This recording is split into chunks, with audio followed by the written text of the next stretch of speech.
Bien, señores, continuamos la revista 110 y le damos la bienvenida al licenciado Zoroastro Cucurulo. Zoroastro Cucurulo es consultor fiscal y yo creo que ya después de todo esto de la reforma, hoy vamos a ir viendo soluciones, ¿verdad? Y vamos a iniciar hablando un poquito ya de lo que es evasión tributaria. Excelente. Yo quiero que, y de lo que es todo este proceso de la Dirección General de Impuestos Internos y de lo que nosotros hablamos todos los días, que es qué se puede hacer para recaudar cobrando, ¿verdad? Una cosa es evasión, otra cosa es elusión, otra cosa es cobrar a lo más fácil, otra cosa es ver qué se puede hacer. Bienvenido, licenciado. Gracias por la invitación. Yo me siento hasta en mi casa. Yo tuve programa aquí muchos años, en este canal, y con don Julio, pues, siempre ha sido una persona muy admirada por mí. Y la verdad es que me siento muy orgulloso de estar aquí con usted. Bien. En el caso de evasión tributaria, yo quiero que iniciemos con los conceptos, porque a mí me echan mi bocha cada rato, me dicen, eso no es evasión, eso es elusión, y parece que en algún momento está permitido defenderse. Hablen un poquito de lo que es evasión tributaria y de qué se puede hacer para buscar que esa gente que no pagan, pagan, porque hay mucho de informalidad también. Sí, fíjate, estos dos conceptos se relacionan mucho entre sí. Y para que la gente entienda un poco, ¿no? Podríamos decir que la evasión, que el evasor es aquel que no cumple con declarar.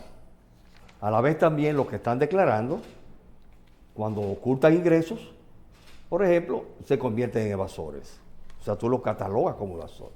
Ahora, esta parte de lo que es la elusión tributaria, que tú lo que haces es que recibe el impacto del impuesto, pero lo ladea un poquito, o sea, para que ese impacto no te provoque mucho efecto, pero tú estás declarando, tú estás cumpliendo. Entonces tú buscas ciertos recodos que tienen las legislaciones impositivas. Pero la elusión no es ilegal, la evasión sí. No es legal. No, la elusión es ilegal también, porque las manifestaciones, tú puedes a través de la manifestación de ella, realmente verla que es ilegal y tiene sanciones iguales o parecidas a la evasión. La única diferencia es que dentro de la evasión tú tienes recodo que te da la ley, por ejemplo. Pero una cosa, hay una evasión que se llama delito tributario, que es cuando ya tú, es más, pues yo veo que hay un tipo de evasión que es penal como si fuera de lavado de activos, un engaño, y otra no. Sí, depende de los agravios que tu comportamiento tributario fiscal tú vayas agregando, porque hay una acumulación de cosas y ciertas manifestaciones también, tanto de evasión como elusión, que pueden convertirse en delitos tributarios. Si por ejemplo tú estás ocultando ingresos, realmente tú estás cometiendo un delito tributario. Si tú tomas especies falsificadas y demás, falsificas ron, etcétera, tú realmente eres pasible de que te sometan bajo algún régimen de delito tributario. Ahora, es importantísimo, yo quisiera hacer hincapié mucho en este asunto no de la evasión como tal, porque la evasión es el omiso. En este país, la mayoría de las personas que evaden son los omisos, están metidos ahí. Los omisos no es una evasión. Es una evasión. Claro. O sea, el no declarar. Tú estás evadiendo impuestos. Pero recuérdate que todo esto no es delito porque lo que tú tienes es una sanción administrativa. Y licenciado, y cuando, por ejemplo, un médico, o Carlos Alonso, o Andrés Terrero, ¿verdad? Un profesional, estoy hablando de un profesional, que tiene varios ingresos. Y en cada uno dice, ay, yo no me voy a presentar y a hacer muchas presentaciones. Y agarra y le dice, Carlos, mira, en la revista 110, el sueldo que yo tengo, hazme mi descuento. Y en el otro empresa, que me pagan otro salario, hazme mi descuento. O ese contador, o ese administrador, o ese médico que tiene varios salarios, y dice a cada quien, descuéntame. Yo viví un proceso en el que la DGI le dijo, no, ustedes tenían que sumar esos ingresos, porque ustedes se estaban aprovechando de eso. de la individualidad de ellos. ¿Eso es evasión o elusión o qué? No, fíjate, tú O estás informalidad. en cierto modo, tú eres un poco informal, pero de hecho, tú estás conocido por la administración. Exacto. De hecho, o sea, tú estás cumpliendo con una parte de tu impuesto. Tú estás tratando de eludir, no de evadir impuestos. Ese es un caso que tú lo puedes tipificar así. Una elusión, por ejemplo, sería dentro de una empresa, tú pagas el chofer de tu casa, tú pagas la sirvienta de tu casa. La compra del súper la hago con comprobante fiscal. Si No lo puede hacer. tú muchas veces se acepta, pero no es aceptable como un costo, como un gasto de empresa. No debe hacerlo. Posiblemente depende muchas veces también del grado o de la cantidad de evasión o de ilusión. Tú puedes catalogarla como una evasión. Yo no quiero sacarlo de la idea de la exposición que ustedes están haciendo, pero una vez rechazado el proyecto en el Congreso, una reforma fiscal que estaba bien basada y diciendo en que nos queda entonces cómo vamos a buscar lo que falta, dónde. Entonces dice, los evasores, y le ponen una etiqueta a los evasores. Entonces yo quisiera que alguien que conozca la economía, en vez de poner los evasores, diga, mire, los 150.000 millones podían estar en evasión de tal y tal cosa, ¿verdad? Pero quitar los incentivos al turismo y cosas, todo lo que la ley no se necesita, o todo lo que no hay que hacer, ir al Congreso, lo van a hacer para conseguir más dinero. O una cosa que dice de que ampliar la base. ¿Qué es ampliar la base? Bueno, ampliar la base es, tú por ejemplo, en el caso del ITEVIS, hay productos que están exentos, tú vas a ampliar la base quitando esa exención de esos productos. Por ejemplo, para que se entienda, si usted tenía, por ejemplo, 200 los productos embutidos, que no pagaban ITEVI, ahora nada más... tú amplías la base. Y ampliar la base no es también que hayan más personas contribuyentes. Bueno, tú estás ampliando la base de contribuyentes. Ya. Que es diferente, no la base De ampliar la base impuestos. de la materia imponible. Ya. Esa es la realidad. Sigue, Terrero. Ahora bien, se está hablando de combatir la evasión, que a través de la evasión se van a captar recursos. Yo lo veo muy difícil. Controlar la evasión lleva un periodo de tiempo, porque es que muchas personas piensan que con la fiscalización, con la revisión, usted va a captar recursos. Usted capta una parte de los recursos. Fíjese que hoy día no pasan de 6.000 millones de pesos las sanciones por mora, por las fiscalizaciones como tal, resultados. La gente piensa que con la fiscalización se recauda. Las fiscalizaciones de la administración no son para recaudar impuestos.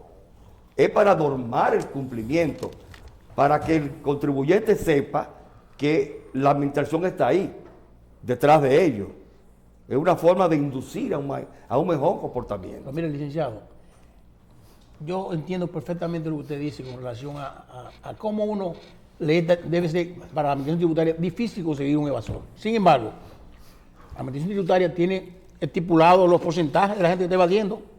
Si aquí me están evadiendo el ITEVI un tanto por ciento, y yo supongo o presumo que saben en qué renglón lo están evadiendo. La pregunta es, si yo conozco todo eso, ¿cómo yo no puedo atacar a esos sectores en particular? Yo sé que es verdad que la fiscalización no es fácil, aunque la fiscalización se hace para meter miedo muchas veces y en otras veces para evitar un reembolso específico que alguien tiene por la renta. Fíjense en esto. Este asunto de la evasión es complicado. Por más personal que tú tengas, por más que esfuerzo que tú hagas, no se recauda. Es la realidad. Eso es una revisión. Usted habla de una revisión, quizás de los créditos a favor que pueda tener un contribuyente. Claro. Pero lo más importante de esto es que no se va a conseguir dinero de inmediato con la Sí, fiscalización. pero a largo plazo o a mediano plazo. Claro. 2 o 3 años, usted hace un programa de localización de nuevos contribuyentes. Correcto. Un censo. Porque recuérdense que tanto el ITEVIS como el impuesto sobre la renta es una declaración voluntaria Claro. que hacen los contribuyentes. Esa declaración voluntaria tiene deducciones y tiene también ingresos Sí. que son susceptibles de impuestos. Claro. Entonces es difícil, porque los papeles, como yo decía por un artículo de algunos escritos, lo tiene el contribuyente. Entonces, ¿cuál es la forma más, diríamos, más expedita para usted conseguir una recaudación adicional? Son o las amnistías, que total, la última amnistía fueron 40.000 millones. Y si lo dividimos entre 4 años que han transcurrido, estamos hablando de 10.000 millones Por año. al año, que eso no constituye Nada. un ingreso significativo. Inmaterial. Entonces, usted tiene que caerle detrás al contribuyente que no declara. Ese para mí es el... ¿Y por qué en el este punto país más es legal que muchas personas físicas que no paguen, no lo obliga a pagar, a declarar anualmente? Sí, porque pues, te dice que es Depende voluntario. del nivel de ingreso que tenga, aunque se supone que todo deberían declarar. Exacto, no es obligatorio. No es voluntario, es obligatorio, pero. Es obligatorio, pero la declaración como tal es voluntaria. Exacto. Usted se acerca a la administración, Sí. presenta sus ingresos, sus gastos, etcétera, y entonces ya usted es un sujeto que está ahí. Sí, sí. Usted no es un omiso, Ya, exactamente. no es un evasor de entrada, sino que usted es un contribuyente.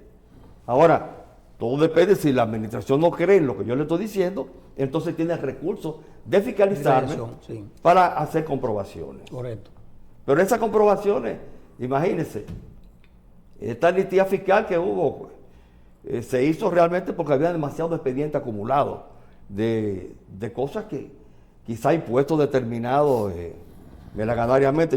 Fíjese, yo recuerdo una vez que yo trabajaba en la administración, me dijo un director de impuestos de ese entonces, en paz descanse. Yo le decía, pero no entiendo cómo, si no se le da razón a un contribuyente. Pues. No, por algún lado me está evadiendo. Entonces, muchas veces la administración comete injusticia. Por algo me estoy evadiendo. Como también realmente, de hecho, consigue la evasión donde está o la ilusión. Pero por ese concepto no es cierto que se va a recaudar. Pero mire, ¿Y por licenciado, dónde se puede recaudar? Fíjese, yo he escuchado, yo quisiera decir primero, nosotros tenemos un administrador de impuestos que es una persona capacitada con experiencia en el área.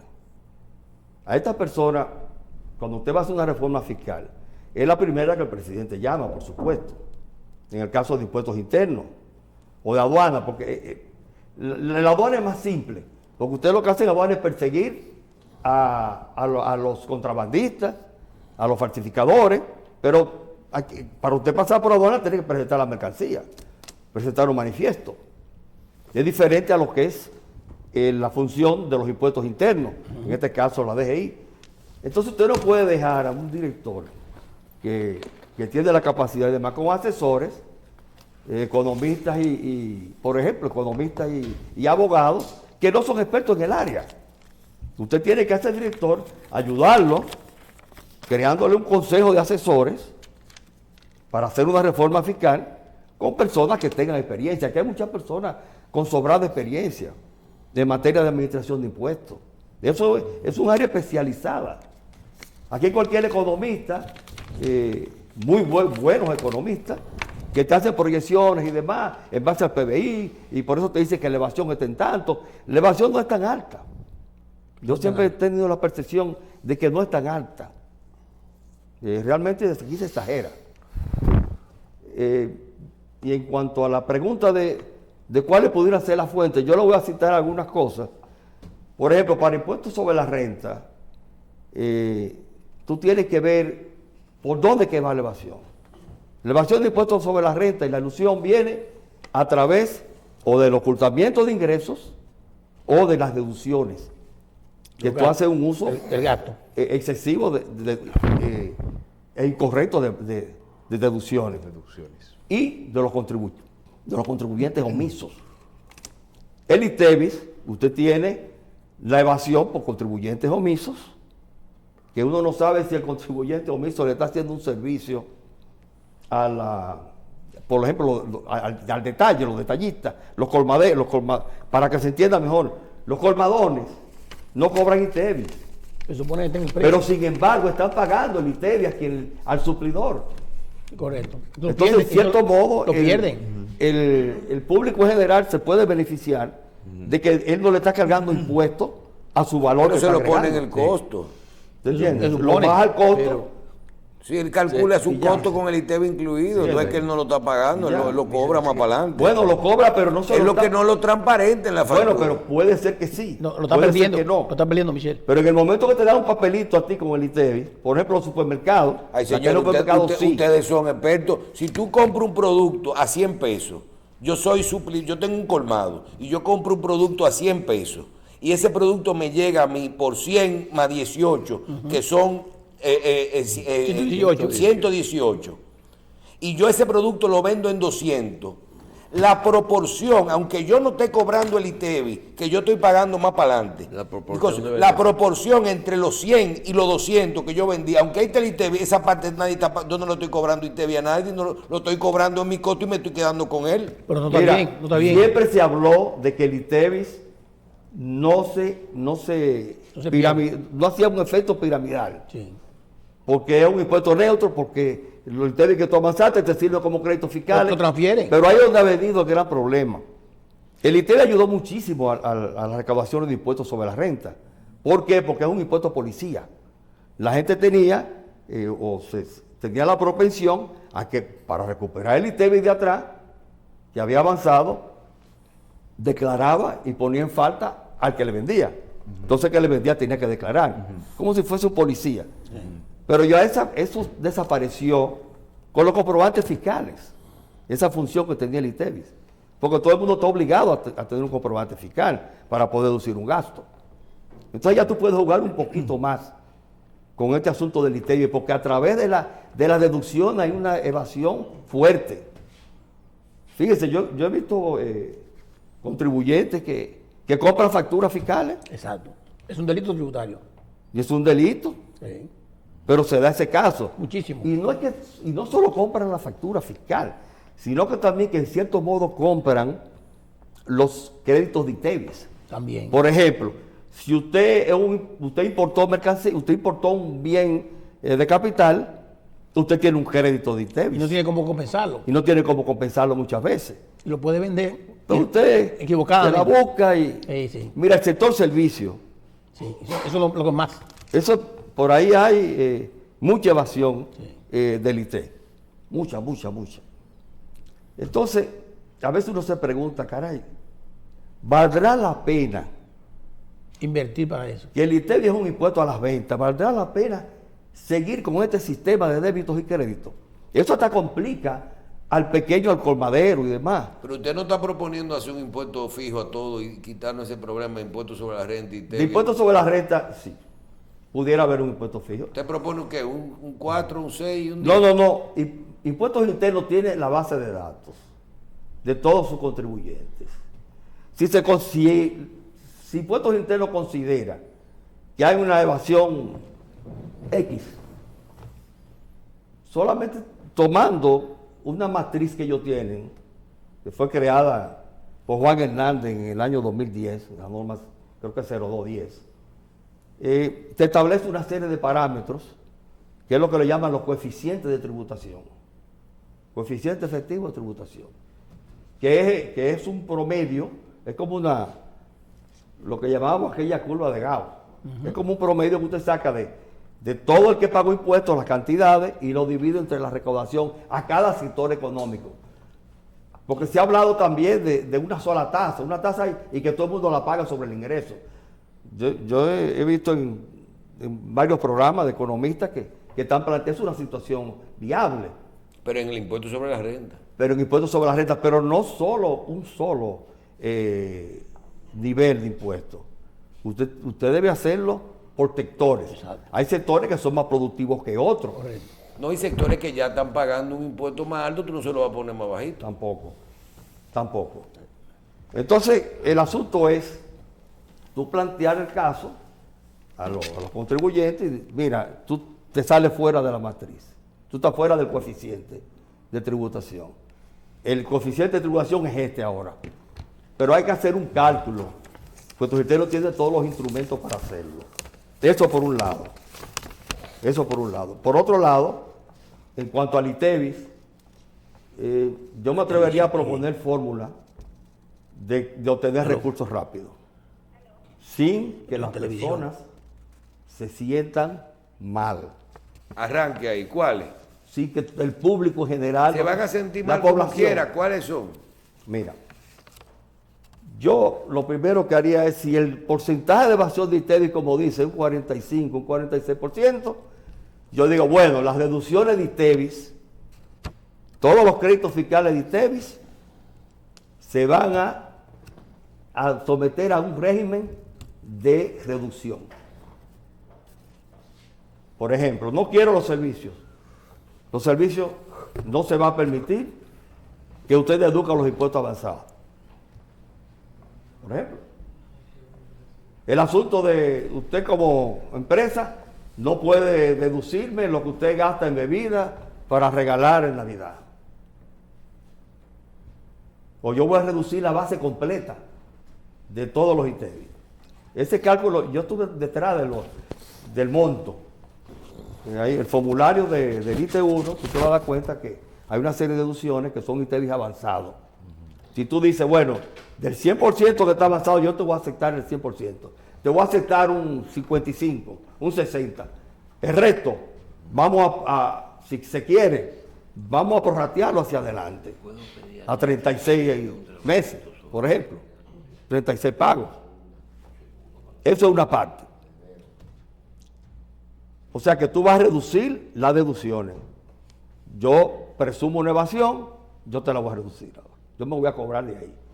Y lo que se va a cobrar de ahí es, yo tengo unos cálculos así aproximados y sobrepasa con creces el dinero que necesita el gobierno.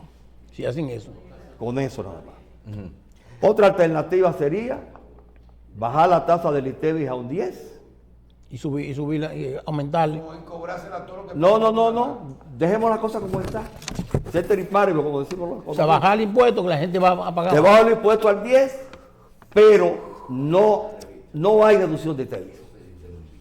O sea, no hay Se convierte en un impuesto. No hay que tú compensación, dirás, no hay compensación. No hay compensación. Tú dirás, bueno, los economistas Lo voy a- decimos que eso tiene un efecto acumulativo de impuestos, pero total, el ITEVIS lo ha tenido siempre, un efecto Sí, acumulativo. porque la gente lo sube. ¿Ah? La gente se lo sube el costo. Sí, se vaya a costo. No importa. Y no encarece. Pero es un 10. Y no crea inflación, tiene un efecto inflacionario. Cuando se iba a introducir el ITEVIS se pensó en eso, que era impuesto al valor agregado de ese entonces. Sí. Y se buscaba esa opción porque era menos inflacionario, entre comillas. Pero en el fondo nunca ha sido así. ¿Cuál es la diferencia entre ITEVIS y IVA? Mira, la diferencia es que el nombre de ITEVIS viene del ITBM. Eso fue copiado de Panamá. Impuesto a la transferencia de bienes muebles. Y no incluía servicios. El servicio se incluyó después. Sí. O sea que se le llamó impuesto a la transferencia de bienes industrializados. Hasta ahí. Eso fue prácticamente una copia Sí. en ese entonces. Es la realidad, ¿eh? Sí. Eso es la realidad. ¿Y el IVA qué es lo que? Impuesto a valor agregado. Valor porque el agregado. ITEVIS es un impuesto a valor agregado. Sí. O sea, Porque tú usted- tienes compensación. Pero el concepto de IVA no es más generalizado, así como... No, porque es que eso es cuestión de semántica. Es una cuestión de semántica. Sí. Tú dices, estos quedan exentos, los que no están neutralizados quedan exentos. Sí. Punto. Del IVA, por ejemplo. Pero, oiga, aquí, o sea, muy sorprendentemente vemos, se puede calcular, si se calcula la evasión, es porque se sabe quiénes son los que evaden. Entonces, ¿es posible una persecución de esas personas que son los responsables de esa cifra tan exacta que se da de la cantidad de impuestos que no se está cobrando? Es que no son tan exactas. Tú haces una estimación en función del PBI y la recaudación. Ah, Entonces tú dices, la recaudación posible, de acuerdo del ITEVIS con el PBI, la recaudación entre tal y tal. Entonces, bueno, me está faltando dinero aquí. ok. Porque el PBI es el valor todos los valores agregados. Y se le tiene un impuesto a valor agregado. Sí. Pero ahí hay sectores. Está el gobierno, por un lado, que aporta al PBI. Por ejemplo, con el caso de impuesto a la renta. El gobierno lo paga. Las instituciones del gobierno no pagan impuestos sobre la renta. Pero te toman el Producto Bruto Interno, donde está el gobierno participando con una parte, y lógicamente cuando tú haces tu cálculo, tú encuentras que es demasiado alta la evasión de impuestos a la renta, por ejemplo. Sí, licenciado, pero también otra cosa que quisiéramos saber es el uso de mecanismos como por ejemplo el monitoreo del uso de tarjetas de crédito, que dicen que es una forma de la cual le pueden calcular a las personas si está evadiendo o no, o si está declarando todos sus ingresos. ¿Eso es legal o es un mecanismo que se usa o se podría usar? Fíjate qué está pasando hoy día. La administración te recibe todas las declaraciones juradas y una serie de informaciones, por ejemplo, de tarjeta de crédito, Sí. de tarjeta viente, sobre de las empresas que comercializadoras de tarjeta de crédito, están recibiendo información de impuestos internos. Sí. Y además tú tienes que, bajo un formulario, el 607, tú tienes que declarar ahí todos tus ingresos. Sí. Y bajo el 606 todos los gastos. La compra. O sea, prácticamente tú le estás entregando Toda la información. mensualmente a impuestos internos tu contabilidad. Sí. Así. Claro, no físicamente, pero sí los valores. Claro. Y electrónicamente. Y entonces, una cosa ya está conectada con otra. O sea, eso de que se conocen los evasores, no, yo nunca he creído en eso, tú conoces los evasores. Uno puede pagar menos que otro, y por eso, como yo decía, con la matriz de coeficiente de tributación efectiva, tú puedes saber quiénes están saliendo de ahí. Licenciado, mire, yo tengo una inquietud general para ver dentro de la lógica. Yo soy contador público y manejamos el tema de cuándo un gasto puede ser posible o factible. Hace unos años la Dirección de Impuestos emitió la ley para la sincerización de los activos, ¿se acuerdan? Que era, si tú tienes un activo que no lo tienes registrado o que lo tienes registrado por un valor menor, tú podías reevaluarlo y decirle a la renta, mira, mi activo ahora en vez de 8 millones vale 40 millones. Perfecto. Y la renta te cobraba un dinero por eso. La pregunta es la siguiente. Es cierto que después que eso está aceptado por la renta, te aumenta el IPI de ese inmueble. Y la pregunta es, ¿por qué en la lógica yo puedo pagar un IPI por una operación que yo no he generado ningún ingreso? O sea, estamos hablando de percibido y de vengado. Si mi casa valía 8 millones y vale 40 ahora, yo estoy pagando IPI anual por la diferencia, que son 32 millones de pesos, que no lo estoy ganando. Si me vendo la casa, perfecto, que la renta me cobre, pero ¿por qué te lo cobra? Simplemente porque yo entiendo que vale más y mi costo original fue 8 millones. Fíjate, ya se hizo. O sea, ya tú lo hiciste voluntariamente. Correcto. Tú dijiste, mi casa no vale 10, vale 40. Ajá. Y está valor de mercado. Correcto. Porque se supone que es el valor de mercado. Correcto, un tasador. Ahora, ya es un asunto de política tributaria, de la propia administración, del propio gobierno central. Si cobras más IPI o cobras menos IPI. O sea, si tú vas realmente a aumentar la base o no. Ya es un asunto de apreciación. No, pero están cobrando. Sí, por eso que te digo, ya es un asunto de apreciación el que tú amplíes la base o no la No le amplíes. explico bien. Por ejemplo, Terrero tiene una casa. La casa estaba, Terrero la compró por 3 millones de pesos hace 25 años, 40 años. La renta le estaba cobrando IPI por 8 millones. Exacto. Por 8 millones de pesos. Terrero dice, hay una ley de sincerización de patrimonio y yo estoy pensando con Amarili comprarme un apartamento. Y toma su casa de 8 millones de pesos que está el IPI y hace una revalorización de la casa de 8 millones a lo que él entiende que la va a No, vender. o lo que dice el tasador. Bien, yo ahí no estoy de acuerdo con Terrero.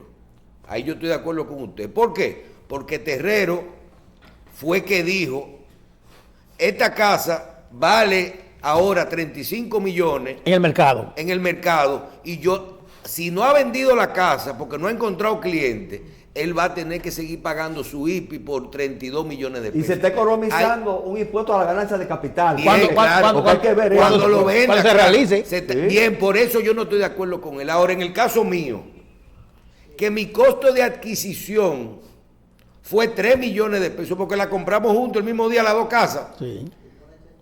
Fue 3 millones de pesos. Comprar la casa en 5 millones, compramos la casa igualito.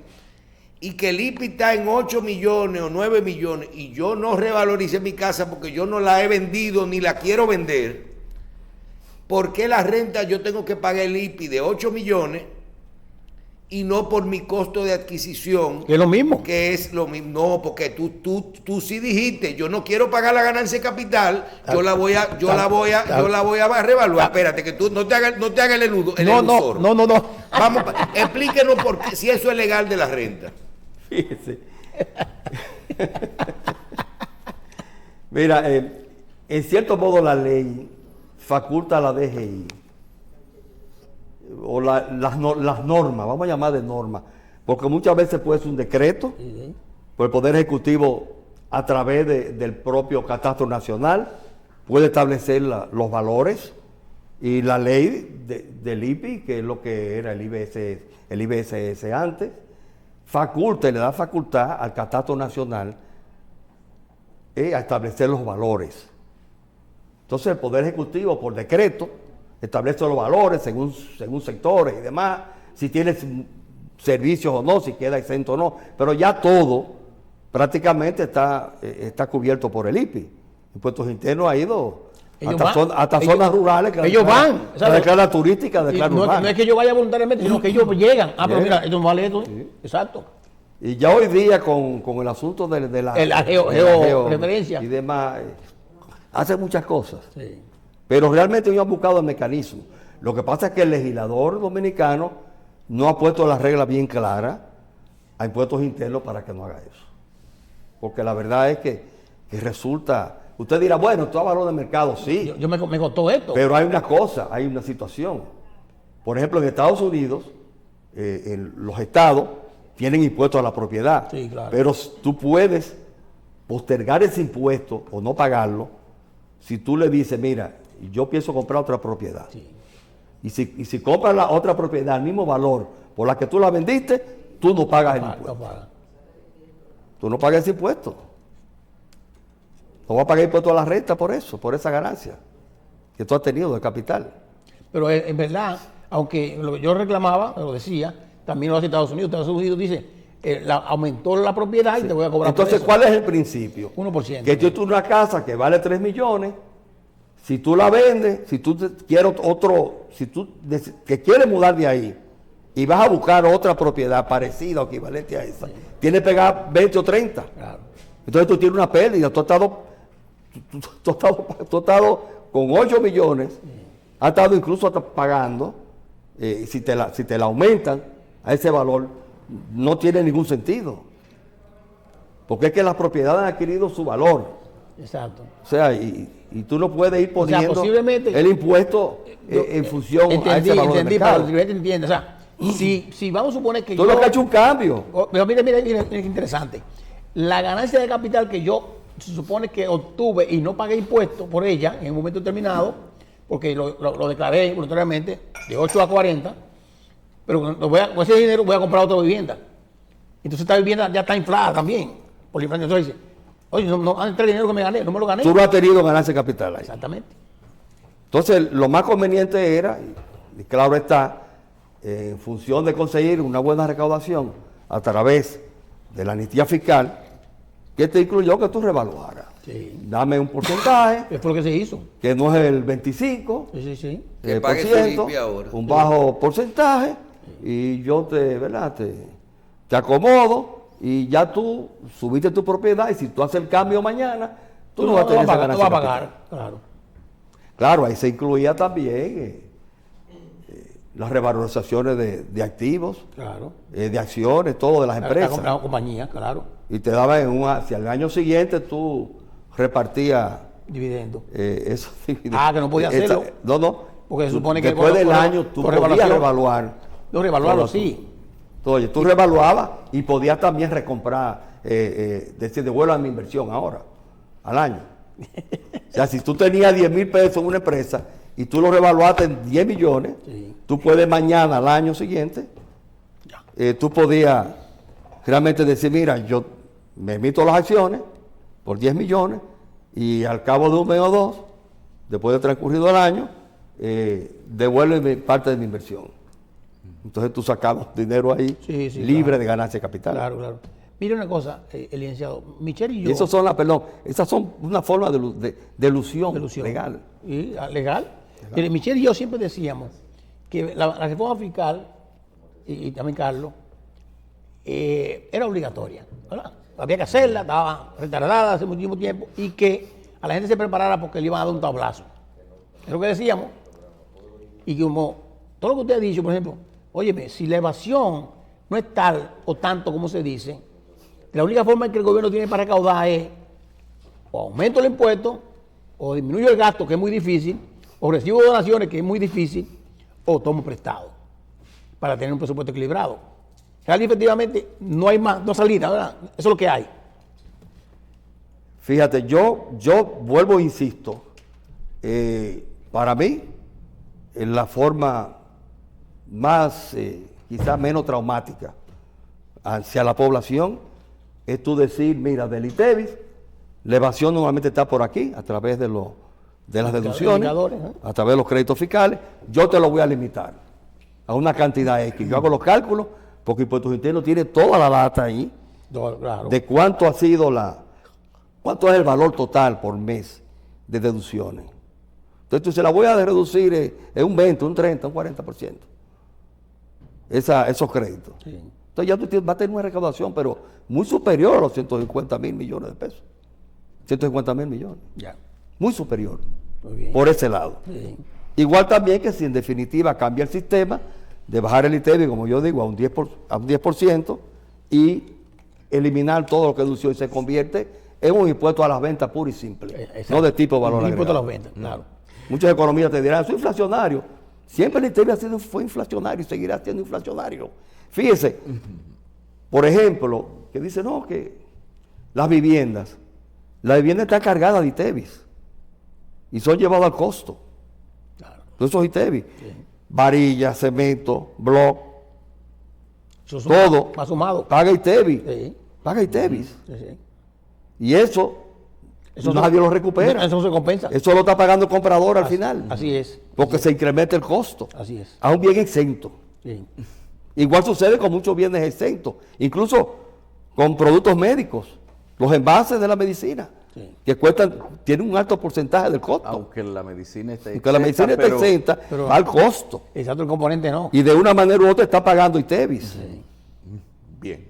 Sí. Agradecemos acá la presencia en el programa del licenciado Zoroastro Cucurulo, consultor fiscal. Vamos a hacer como 9 programas con él ahora. tú verás. Tenemos que hablar mucho, sí. Vamos a hacer que uno nos de cada- aclare muchas de cosas. cada- Y productor que fue aquí, la televisión, Vamos muchos a años. hacerlo porque yo creo que es el momento ahora. Mientras la gente tenga conocimiento, hacer las cosas bien. Gracias, yo siempre sigo a la disposición. Yo soy hijo casi de esta casa. Así es que Tenemos muchos temas. siempre estaré Yo disponible, no hay creo ningún que hay que problema. hacer esto más continuo. Vamos a hablar con Basilio también. Sí, Vamos a claro. hacer una buena campaña. Claro. Gracias, licenciado.